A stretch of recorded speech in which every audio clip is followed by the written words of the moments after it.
Would you like to be somebody who understands whether there is a fundamental law or rule or right or truth in life? Then listen to this entire video where I explain my argumentation on the topic of fundamentalism, right or wrong. Before we start this video, please give it a thumbs up and subscribe to my channel if you'd like to learn more about self-development, dating, and how to reduce suffering in life. Let's get into it. So fundamentalism is an sort of a belief system or an idea that there is something that is right and everything else is essentially wrong then, and it is permanently right and always right in all situations. And for some people, like a religion can be sort of the fundamental truth in their life, and they can behave as a fundamentalist, thinking that their belief system or their behavior is the right behavior and everything else is suboptimal or incorrect. And cultures, religions, belief systems have clashed against each other for sort of the entirety of humanity, of our history. For example, the West against communism, Christianity against Islam in some regions of the world, or for example in history, Romans against the Celts, let's say. And of course each system in this conflict sort of believed their system to be the right one, the truth and the right way of life, let's say. And I have spent a lot of time trying to figure out what you can consider a truth or what is sort of fundamentally right. And it is quite important to me because, well, our universe is so complex, and if you're uncertain about absolutely everything because you cannot understand anything fully accurately because it's so complex, then you feel quite anxious if you can't understand anything, and you feel a sort of type of existential anxiety.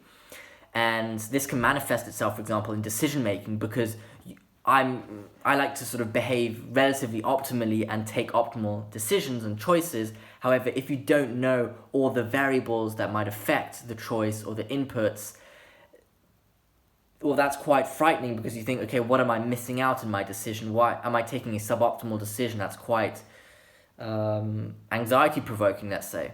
Hence, finding a truth for me is of significant value, and I think for most people it is of significant value because it gives you something to stand on, or else you might sort of metaphorically drown. It's a foundation to stand on. And here's now to my argumentation. I do think there is some sort of fundamental truth. I don't know what it is exactly, but I think I have deduced that it does exist and there is something there. And my argumentation is as follows. So we can, maybe you disagree, but I think one can agree that there are some values that are better than others. For example, one could say integrity as a value is better than promiscuity. And for example, or valuing integrity is better than valuing promiscuity. And for example, now in this case, well, the determinant of what I mean with better is if every single individual in the society adopted that value, would the aggregate level of suffering in the society be higher or lower? And if the suffering is lower, then the value is probably better.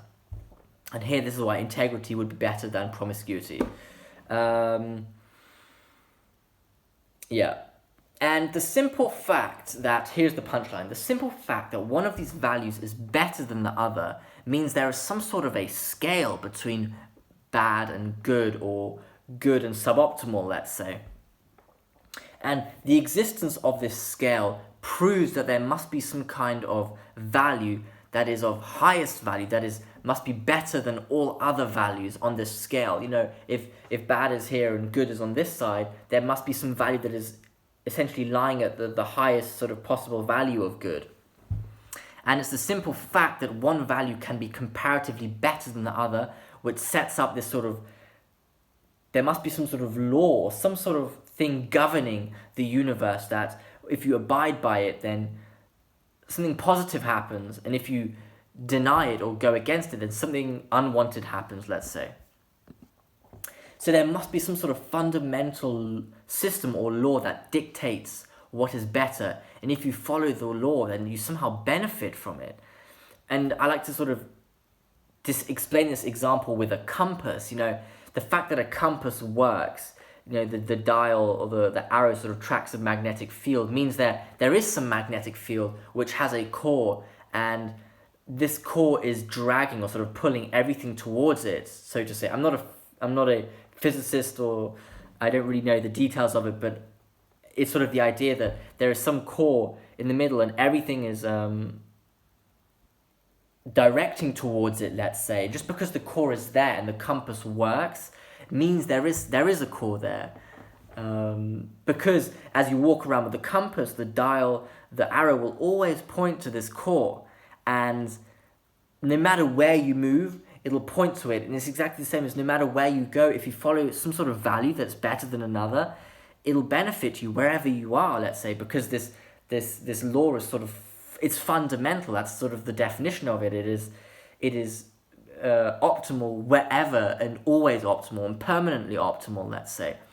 So, in conclusion, I wouldn't necessarily fundamentalism is good, because we don't really know what the fundamental law is.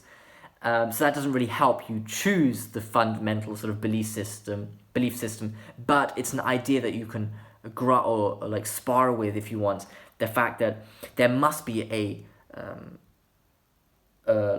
system governing the world, like a natural system, where if you abide by it, if you follow certain values, you benefit, your suffering reduces itself, and you sort of progress, you thrive in a way. Just because some values are better than others, that means we have a scale between like good and sort of like suboptimal, and then good on this side. And because we have these different sort of measure or sort of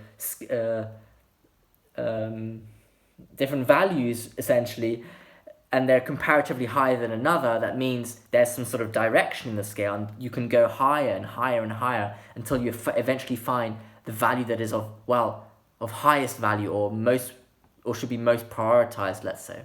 So I hope you enjoyed this video. Please give it a thumbs up and subscribe to my channel if you'd like to learn more about self-development, dating, and how to reduce suffering in life.